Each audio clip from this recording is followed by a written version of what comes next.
మన ప్రాంతీయమైనటువంటి ఆచార వ్యవహారాదులకు మనకు ఉండేటటువంటి గుణగణములకు అనుకూలంగా మనం ఒక భాషను రచించుకున్నాం. దానికి ఒక లిపిని తయారు చేశాం.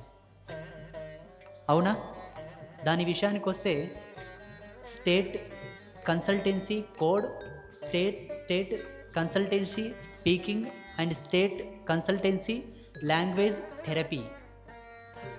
ఒక్కొక్క రాష్ట్రానికి ఒక్కొక్క విధానాన్ని అనుసరించి వాళ్ళ అభిరుచికి సంబంధించి వాళ్ళ యొక్క గుణగణాలకు సంబంధించి వాళ్ళ యొక్క దేశ భద్రత సాంద్రత నిమిత్తమై వాళ్ళు పెట్టుకున్నటువంటి సీక్రెట్ కోడ్స్ అవి.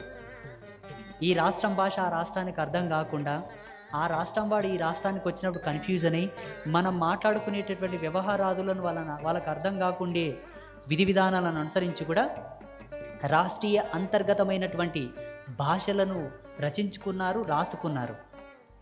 లిపి లేని భాషలు కొన్ని ఉన్నాయి.